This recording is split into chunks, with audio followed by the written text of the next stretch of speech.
او هغه احکامات چې هغه تعلق ساتي د یوې کورنۍ سره او د ښځې او د خاوند د حقوقو سره، مسله د طلاق، د خلع. نو په منځ کې اوس مسله د رضاعت بیانېږي. اول به د آیت ووایو، د هغې نه بعد بیا کوم مسایل چې په دې کې دي هغه به بیانو. اعوذ بالله من الشیطان الرجیم بسم الله الرحمن الرحیم والوالدات يرضعن أولادهن او میاندې به پی ورکوي خپلو بچو ته حولین کاملین، 2 کاله پوره، لمن اراد ان یتم الرضاعه، د پاره د هغه چا چې غواړي چې پوره کړي موده د پی ورکولو. وعلى المولود له، او په هغه سړي چې بچی پیدا کړی شوی دی هغه لره رزقهن وکسوتهن بالمعروف، خوراک د هغوی دی او جامه د هغوی ده د عرف مطابق. لا تکلف نفس الا وسعها، تکلیف به نه ورکړی کېږي هیڅ نفس ته مګر په اندازه د طاقت د هغه. دې آیت کې ډېر مسایل دي. غټه مسله او بنیادی مسله هغه د رضاعت مسله ده، د پی ورکولو مسله. ګوره میاندې هغه په 2 قسمه وي. یو هغه مور ده چې هغه د خاوند په نکاح کې، د هغه خاوند په نکاح کې د کم ماشوم چې د دې په غېږې کې دی د هغه د پلار په نکاح کې. د هغې د رضاعت خبره خو واضحه ده چې هغه به پی ورکوي ماشوم ته. دویم قسم زنانه هغه دي چې هغه طلاق کړی شي او د هغوی سره ماشوم وي. نو دې ماشوم ته د پی ورکولو مسله الله رب العزت دلته بیانوي. اول خو دا خبره یاده کړئ د رضاعت په باره کې یو څو مسلې چې په رضاعت سره حرمت هله ثابتېږي چې کله دا په 2 کالو کې دننه وي. یعنی ماشوم د 2 کالو پورې پی وسکي، یو زنانه وله پی ورکړي، هله حرمت ثابتېږي. ماشوم د 3 کالو دی، د 4 دی، د 5 دی، د 7 دی، د 8 دی، په دې سره حرمت نه ثابتېږي. اول دا مسله یاد ساتل پکار دي، ځکه چې حدیث کې راځي رسول صلی الله علیه وسلم وایي لا يحرم من الرضاع الا ما انبت اللحم وانشز العظم. هغه وخت کې په رضاعت سره حرمت ثابتېږي چې کله ورته د ماشوم ضرورت وي، د ده غوښه او د ده هډوکي ورسره وده کوي. او دا هلې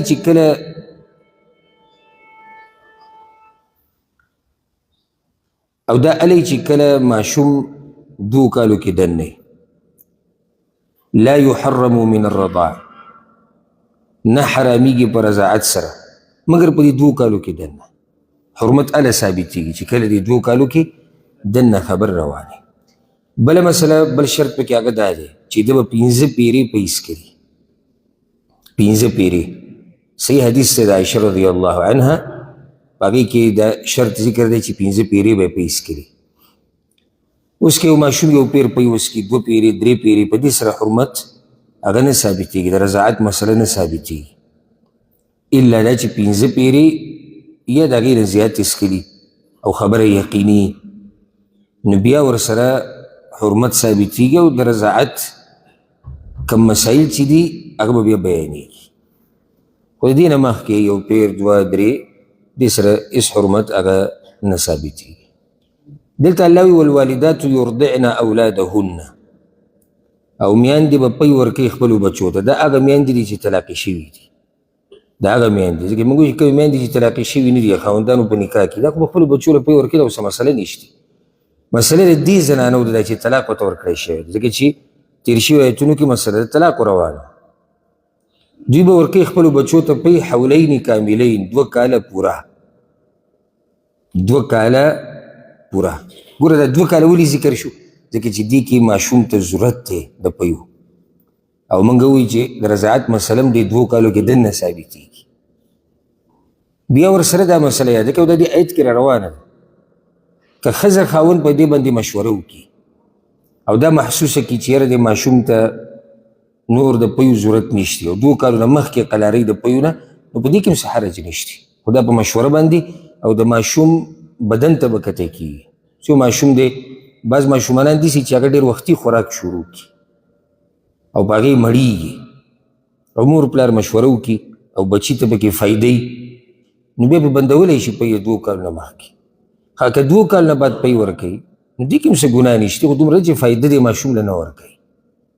یو ماشوم د 3 کالو 2.5 کالو دی او مور ورله پی ورکوي، دې کې څه حرج نشته، خو دومره دی چې دا دله فایده نه ورکوي. شریعت چې دا 2 کاله ښوولي دي چې 2 کاله د میندې پی ورکوي، دا د دې دپاره چې 2 کالو کې ماشوم د پیو ته ضرورت لري او په دې سره دی وده کوي، د ده بدن غټېږي، د ده هډوکي پې مضبوطېږي، نو دا پکې فایده ده.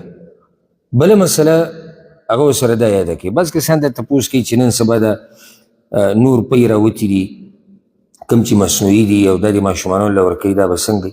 ګوره که یو زنانه کمزوري او پی نشي ورکولی او دغه پی ورکوي، دې کې څه حرج نشته، خو هسې ماشوم د مور د پیو نه محرومه کول نه وي په کار چې کله د یو زنانه وس او طاقت وي او کمزوري نه وي، یا بیماري ورته نه وي یا بل څه مشکل ورته نه وي، نو ماشوم د دې نه محرومه کول نه دی په کار.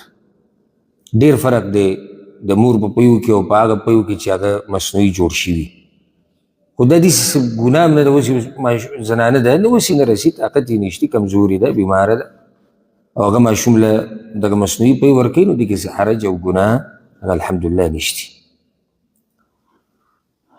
نو 2 کاله پورې پی ورکول الله پوره 2 کاله به ورکوي.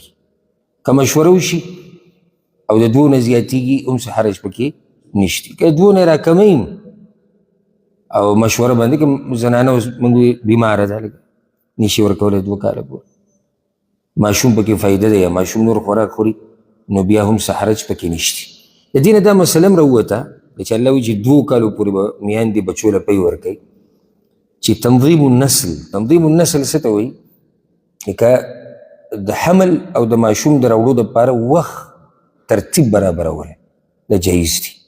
که ماشومانان بالکل بندول دا حرام دي، ځکه چې دا هم د ماشومانانو وجل دي او د دې نه په شریعت کې منع راغلی ده، خو ترتیب برابرول، وقفه کول د دې دپاره چې زنانه کمزوري ده یا ماشوم چې د هغه له وړوکی دی څه وخته پورې، دې کې څه حرج نشته. او د حدیث نه هم دا مسله ثابتېږي، او هغه داسې چې الله وایي چې میندې دې 2 کالو پورې پی ورکوي بچو ته، جو 2 کاله دا پی ورکوي او 2 کالو دپاره بچي را نه وړي، ځکه چې 2 کاله پی ورکوي ورسره بچي هم راوړي، کمزوري کېږي، مشکل ورته پیدا کېږي، دې کې څه حرج نشته.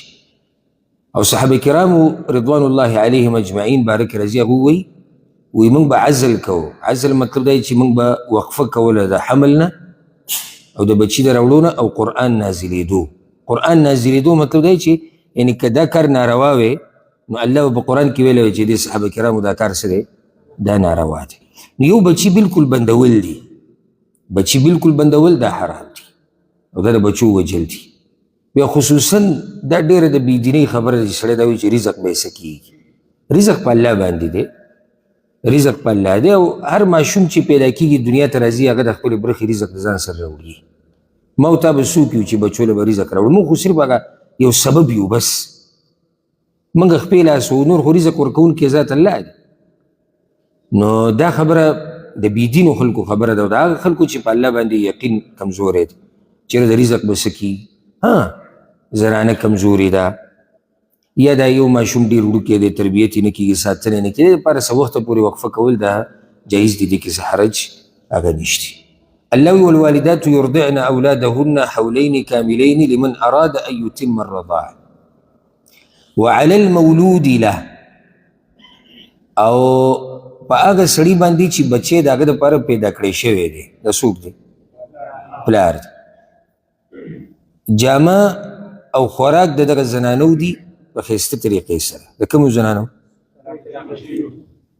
دا پی چې ورکوي که تعبیر داسې وشي دا به ښه یو چې طلاقې شوي دي اوس یو زنانه طلاقه شوې ده او ماشوم یې په غېږ کې نشتي نو د هغه جامه او جوړه هم په ده باندې شو دا مسله چې کومه روانه ده تعبیر اقشن په کار دی چې د مسلې سره تړلی شوي خبرې ښه دلته اوس دوه خبرې یوه وی بچی چې د چا دپاره پیدا کړی شوی دی د دې نه دا مسله راووته چې بچی اصل کې د پلار وګوره وی بچی چې د چا دپاره پیدا کړی شوی دی د بچی د سړي دپاره پیدا کړی شوی نو ځکه نسبت د بچی په دنیا او په آخرت کې دا پلار ته کېږي او حقدار هم پلار دی دلته بله مسله راغله الا یو سړی د ښځې طلاقه کړه او یې سره ماشومانان دي او دا ماشومان هم به د چا سره وي د هغه وخته پورې چې د ماشوم په ښه بد پوه شي سن التمیز ورته وي لکه 7 کالو پورې 8 کالو پورې د مور حق دی مور سره دې پاتې ځکه چې پلار یې دغه عمره پورې دومره خیال نشي ساتلی د هغې نه بل پلار حقدار دی الا بعض حالاتو کې هغه موږ په خپل ځای کې تفصیلا بیان کړي لکه پلار لیونی دی پلار نشیز دی پلار کې بله مسله ده بله مسله جدا خبرې دي وي خو اصل دا دی چې پلار حقدار دی د بچو ځکه چې دا بچي دي د هغه دا د هغه دپاره پیدا کړی شوي دي نو پلار اصل دی او ورسره دا خبره چې دا نن سبا بعض خلک د زنانو حقوق بیانوي او مطلب یې پکې بدي لکه څنګه چې عبدالله بن عباس رضی الله عنهما خوارجو ته ویلي وي تاسو څه غواړئ هغو ته موږ د الله قانون د الله په ځمکه غواړو هغو ته ویوي دا خبره حقه ده او مقصد او نیت د دوی هغه بل دی بس خلک دا چې ویره د زنانو حق زنانو حق دا خبره به کو صحیح د زنانو حقوق موږ بار بار وایو چې شریعت چې څومره ورکړي دومره بل چا نه دي ورکړي خو مطلب دې څه دی د بعضو مطلب دا د زنانو حقوق بیانولو کې مطلب د سړي شان او مقام کمول یره که د زنانو دا حقوق د اسمانه پورې ورسي که نه اسمانه پورې خو نارینه ته نشي رسېدی پرون کابل زموږ هغه آیت ونی وللرجال علیهن درجه او د سړي مرتبه پې اوچته ده نو بچی اصل دا د چا دپاره دی د دې پلار دپاره دی او دا د پلار بچی دی او نسبت هم هغه ته کېږي په دنیا کې هم او په آخرت کې هم وی دی به ورکوي جوړه جامه او خوراک رزق خوراک شو او کسوه د جامه شو بالمعروف د عرف مطابق د عرف مطابق څه مطلب شو یعنی په دغه وخت کې ودي ګوري تپوس دې وکړي که چېرته په دې زمانه کې یو زنانه پی ورکوي یو ماشوم ته دا څومره د دې خرچه لګي دا څومره پیسې علي څومره جوړه جامه د دې لګي خوراک لګي د هغې مطابق به دی بیا خرچه کوي ګوره دا خبره پکې دننه پرته ده دا خرچه چې دی کوي معنی ده چې دا بچی په اصل کې د ده دی ځکه که دا بچی په اصل کې د مور وې او هغې حقدار یې د پلار نه زیاته نو بیا پلار ولې جوړه جامه ورکوي دې مسلې ته م سوچ دی که نه هغه بیا ولې خوراک ورکوي هغه ولې خرچه کوي بیا خو به داسې وي چې یاره دا بچی د مور کېږي د پلار دومره نه دی بس دغه مور دی وله خرچه کوي که نه هغه دې پرې خرچه کوي الله وی لا تکلف نفس الا وسعها تکلیف به نه ورکړی کېږي معنی ده چې بوج به نه ښودی کېږي په یو نفس باندې مګر په اندازه د طاقت د هغه و دا نه چې د سړي نه مطالبه کېږي چې ته به دومره جامه او دومره رزق او هغه د حد نه زیاتې نه نه الله وی دا زیاتې به نه کوئ دا خو زیاتې شو او نه به د مور سره زیاتې کوي دواړو طرفونو ته عدل او انصاف ځکه الله وی لا تضار والدة بولدها تکلیف به نه ورکړی کېږي مور ته په سبب د بچي د هغې ولا مولود له بولده او نه د بچي پلار ته به بچي د هغه سره دواړو ته به ضرر او تکلیف هغه نه ورکړی کېږي نه مور ته نه پلار ته بلکې دا خبره یاده که مور ته به هم تکلیف نه ورکوي پلار ته به هم نه ورکوي بچي ته به هم نه ورکوي څنګه مور ته هغه چې طلاقه شوي ده هغې ته به تکلیف داسې نه ورکوي چې سړی چې دا بچی راکاږي एकदम بس پلاران دا چل کوي لکه ښځه یې طلاقه کړه بس زما بچي اوس ماله راکړه هغه ماشومانان دي هغه بلکل واړه دي داسې کار به نه کوي که چېرته هغه دا غواړي چې دا ماشوم دی ما سره یي زه وله پی ورکوم زه یې تربیت کوم د هغه وخته پورې دی په ښه بد پوه شي بیا ته بچي راښودی نه دي په کار که چېرته دا کار سرته رسولی شي دغه شان نقصان ورکول څه دي مور ته چې د هغې چې کوم حق کېږي هغه وله ورنه کړي یا د هغې چې کوم حق کېږي د هغې نه وله لږه ورکړي ها پلار ته به نقصان نه ورکړی کېږي. هغه څنګه چې اوس پلار نه مطالبه دا کېږي چې ماله به دومره دومره خرچه راکړي او هغه د هغه د وس نه بهر وي. یا مور دا بچی ویوړو او تربیت ولا پوره نشي کولی نو د پلار زړه ګډوډ دی، سوچ کې دی، سهار ماښام هغه سوچ کې چې یاره ماشوم سره به څه چل شوی، دا هم تکلیف ورکول دي چاته؟ پلار ته. ښه یا مور پی ورکولی شي اوس یې رسي خو قصدن وایي یاره زه پی نه ورکوم، بس د دې لپاره چې دې سړي ته تکلیف میلاو شي دی به اوس بله زنانه ګوري او هغې له به خرڅ خوراک ورکوي، وایي پرېږدي چې ستړی شي. الله وایي داسې به نه کوه. ماشوم له به هم تکلیف نه ورکوي. کله داسې وشي چې د مور پلار د اختلافاتو د لاسه په منځ کې بچي ته نقصان میلاو شي. اوس د پلار او د مور د یو بل سره نه لګي، دی یو څه وایي هغه بل څه وایي، په منځ کې د ماشوم هغه د 2 کالو هغه پی د هغه تربیت د هغه ساتنه هغه هر څه شو هغه ګډوډ شو. نو نه به نقصان او ضرر پلار ته میلاویږي، نه به نقصان ضرر مور ته، او نه به نقصان او ضرر بچي ته میلاویږي. او حدیث کې داسې راځي د ام سلمه رضی الله عنها روایت دی په صحیح بخاري کې د ام سلمه د رسول وسلم بیبي چې دا مخکې د ابو سلمه رضی الله عنه په نکاح کې وه. نو ابو سلمه چې کله مړ شو نو د هغه نه بچي پاتې شو. نو دې تپوس وکړو د رسول الله وسلم نه، یا رسول الله هل لی من اجر فی بني ابي سلمه، د دې ابو سلمه دا بچي چې زه ساتم او خرچه پې کومه نو مال به الله اجر راکوي دی که نه؟ ولست بتارکتهم هکذا و هکذا، اخوا دې خوا یې نه پرېږدم، زما بچي دي زه خیال ساتم خو الله به اجر راکوي که نه؟ رسول صلی الله علیه وسلم نعم لکی اجر ما انفقت علیهم، الله به تعالی اجر درکوي د هغه خرچي چې ته یې په دې ماشومانو باندې کړي، نو بچي ته به هم نقصان هغه نه ورکړي. ښه بله مسله اوس بیانېږي وعلى الوارث مثل ذلك، او په وارث د ماشوم باندې لازم دي په مثل د دې کار. اوس مسله داسې شوه چې پلار نشتی، پلار نشتی او د دې ماشوم سره مال نشتی، چې یو ماشوم دی پلار یې مړ شوی دی او مال ترې پاتې شوی، مال ترې پاتې شوی صحیح ځکه مال نه به چې ده ته به میراث کې پاتې شوی د هغې نه به ده خرچه کړي. اوس ماشوم پلار نشتی او د ماشوم مال نشتی او ده ته ضرورت دی د پیو، نو دا خرچه به څوک کوي؟ وارثان د چا؟ د دې ماشوم لکه تره، نیکه، ته ډېر لرې لاړې، تره، نیکه، رور، لکه رورې شتي، ترې شتي، نیکې شتي. الله وی بیا په هغو باندې د دې کار په شان کار دی. کم کار؟ هغه چې الله ذکر کو چې د دې سړي په ذمه دي چې دې زنانه له به جامه ورکوي، خرچه به ورکوي، رزق به ورکوي، خوراک به ورکوي. و چې هغه سړی نشتي چې هغه د دې ماشوم پلار دی نو اوس به د دې ماشوم چې کوم وارث دی هغه به دا خرچه کوي. او دلته یو خبره چې ذهن ته راله، د دې بعضو خلکو دا داسې رشتې خوښي چې په هغې کې څه یعنې څه ذمهواري نه وي، وایي زارېږه د داسې خپل نه او زارېږه د داسې ملګري نه چې هغه نه غریب کېږي، نه بیمارېږي، نه یې ضرورت یې څه ته. لکه دی به ناستې سهار ماښام به قصې کوي د تره زامن، تره زامن غرونه او تره پلاري او ترور موري او ماما دیسي او نیکه دیسي. د دې خبرو به دې ویله پته ولګي چې کله په دوی کې بچا سخت راشي. او ته ځکه داسې خوشحاله او کله ویډیوګانې کې او کله قصې کې، ځکه چې لا څه راغلي نه دي.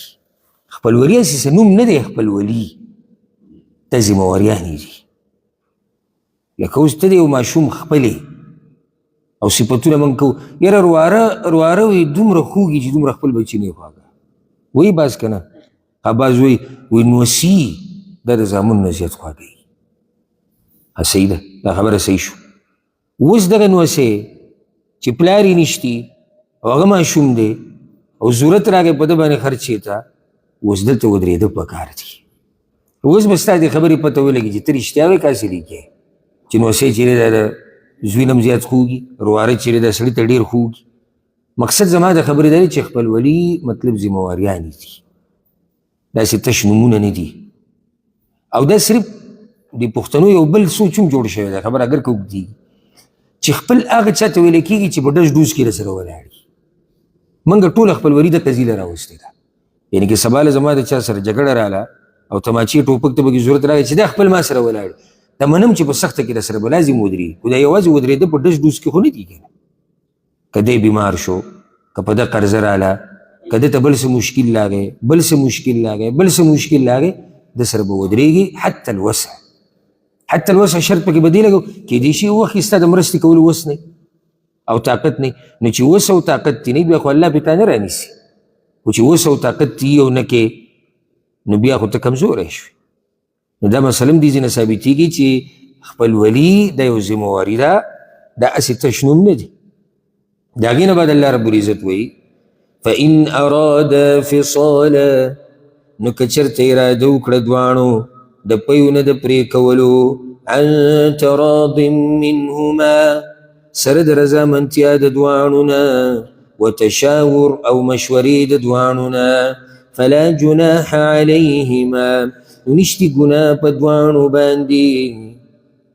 که دوی غواړي چې یاره دا د پیو نه نور دا ماشوم پرې کوو، الله وایي هېڅ خبره نه ده، خو دوه خبرې دي چې دواړه به پرې راځي او د دواړو به مشوره وي.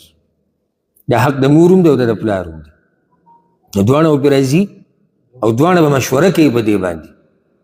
په دې کې رد دی په بعضو جاهلانو باندې، لکه افراط او تفرید دی. بعض دا وایي ښځه چا راوستې ده په سر کې، او بعضو ښځې له دومره حق ورکړی دی چې کوم کار د سړي دی هغه هم ښځې ته حواله کړی دی. ګوره دا خبره صحیح ده چې عامه مشرتیا په شریعت کې دا به د سړي، عامه مشرتیا الله رب العزت سړي له ورکړې ده. مشوره خبره دا د سړي چلیږي. په بعضو ځایونو کې زنانو ته محدود مشرتیا میلاویدی شي او مشوره ورسره هم کیدی شي، نو رد شو په دواړو باندې. کوم چې هر څه کې مشرتیا ښځو له ورکوي دا هم په غلطه دي، او کوم چې دا وایي چې ښځه پکې چا راوستې ده دی هم په غلطه دی، ځکه چې بعضو ځایونو کې د ښځې حق شتي چې د هغې سره د مشوره وشي، د هغې نه دې تپوس وشي. لکه د کور مسلې شو، کور کې دننه څه کېږي څه نه کېږي، په دې کې مشوره پکار دی چې د ښځې سره وشي، ځکه چې کور کې هغه ده. دغه شان د بچي رشته راله، لور ورکې یا زوی له څوک کې، د مور سره مشوره پکې پکار ده. اگر که اخري فیصله د چا ده هغه د سړي ده، خو مشوره به کېږي د مور سره. دغه شان د ماشوم د تربیت مسله شوه، د پیو مسله شوه، په دې کې مشوره کېږي د مور سره. الله درته وایي چې دواړه به مشوره کوي. د ماشوم دپاره په څه کې خیر دی، په دا موده وله پوره کړو یا 2 کال نه بعد وله پی ورکو که ورنه کړو، که نه پرېږدو د پیو نه، په دې کې مشوره کېږي. وإن أردتم أن تسترضعوا أولادكم، او که تاسو اراده کوئ چې رضایي میندې ونیسئ دپاره د بچو خپلو، لکه اوس هغه طلاقه شوي چې کومه ده هغه غاړه نه ږدي، بس یا د غوسې د لاسه چې بس خپله غوسه په دې سړی چې دې سړي زه طلاقه کړې یم نو د دې بچي له پی نه ورکوم، یا دا چې دومره قیسې کوي چې هغه دا سړي په وس کې نشته، ماله به دا کوئ او ماله به دغه کوئ او ماله به داسې کوئ. الله وایي که تاسو رضایي میندې نیسئ فلا جناح علیکم، نو نشتی ګناه په تاسو، اذا سلمتم ما آتیتم بالمعروف، کله چې پوره ورکوئ تاسو هغه مال چې تاسو مقرر کړی د عرف مطابق. دا شرط حق به حقدار ته ورکوي. دا د شریعت عام قانون دی، صرف په دې مسله کې نه. رضایي میندې که څوک نیسي څه خبره نه ده، شرط پکې څه دی؟ د هغې چې کوم حق دی هغه به ورته ورکوي. حق څومره دی؟ بالمعروف، د عرف مطابق هغه زنانه ته به د هغې پیسې او د هغې حق میلاوي. واتقوا الله، ویرېږئ د الله نه. دا ټولو دپاره شو. ویرېږئ د الله نه ای خاوندانو، ویرېږئ د الله نه ای ښځو، ویرېږئ د الله نه ای د دې ماشوم وارثانو، ټول پکې دننه راځي. واعلموا ان الله بما تعملون بصير، او پوه شئ چې بېشک الله په هغه څه چې تاسو یې کوئ لیدونکی دی. بار بار موږ دا خبره کوو په عامو درسونو کې چې کله دې دا خبره په ذهن کې هر وخت چې الله معیني او الله زما اوري، نو د ګناهونو نه بیا بني یو خو هسې داسې ویل لکه موږ ټول وایو زموږ دا ایمان دی چې الله موږ ویني. یو دا خبره هر وخت محسوسول چې الله ما ویني، هر وخت دا خبره مخې ته دې کې او په دې اولنۍ خبره کې فرق دی. نو ځکه دلته الله څه وایي ګوره، ویریږئ د الله نه او په دې خبره ځان پوه کړئ چې الله ګوره ستاسو دا هر څه ویني. چې کله دا خبره د پلار په ذهن کې د مور په ذهن کې ظلم به نه کوي، زیاتې به نه کوي. ښځه به د خاوند سره زوړ خاوند سره زیاتې نه کوي، خاوند به د دې ښځې سره زیاتې نه کوي، دواړه به د دې ماشوم سره زیاتې نه کوي، او وارث د ماشوم به هم زیاتې نه کوي. فایدې ته وګوره چې صرف دا خبره دې مخې ته وي، دې کې څومره فایده ده. اوس الله رب العزت بله مسله بیانوي، دې نه بعد بله مسله، دې نه مخکې چې بله مسله ته یاده کړو یا بیان کړو یو فایده یاده کړئ.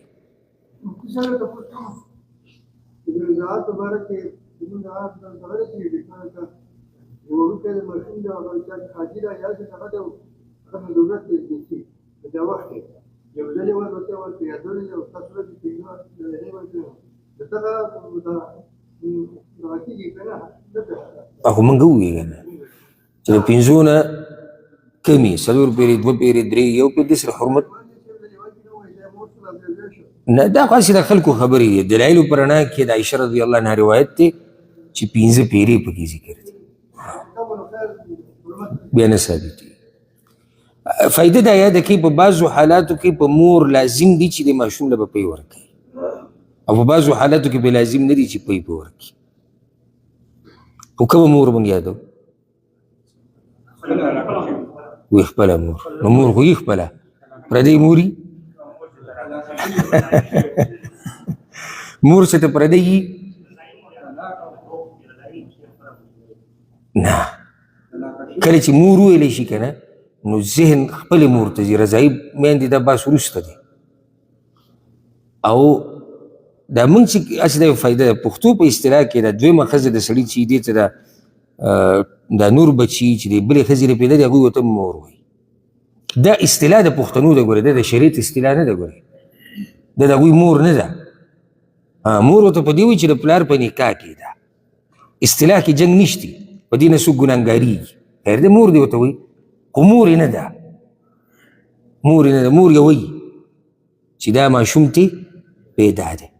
رضاعي میندې هغې له چې مسله لاړه نو خو موږ ته پته ولګېده چې خپلې مور پی نه دي ورکړي، او موږ خو مسله د خپلې مور بیانو چې دغې مور باندې کله لازم دي چې پی به ماشوم له ورکوي او کله پې لازم نه دي. خو د هغه مور دلته یادېږي جواب یې دقه و چې طلاقه شوي، دا پکې نه شي چې خپله او جعلي اصلي او نقلي. خپله مور ده خو طلاقه شوې ده، په دې باندې کله لازم دي چې دا به دې بچي له پی ورکوي. یو چې کله د دې بچي پلار مړي، د بچي پلار مړي او د دې ماشوم نور څوک نشته، صرف دغه مور یې ده، نو په دې مور لازم دي چې دې بچي له به پی ورکوي. دویم پلار شتي، خو مشکل دا دی چې دا ماشوم د بلې زنانه پی نسکي، بلکل تیار نه دی چې پی وسکي. دې ټیم کې لازم دي په دې مور باندې چې طلاقه شوې ده چې دې ماشوم له پی ورکوي. دریم حال هغه دا دی خاوند د دې وس نه لري چې دې ماشوم له رضاعي مور هغه ونیسي او هغې له خرچه ورکوي، فقیر دی، نو په دې لازم دي چې دا به دې ماشوم له پی ورکوي.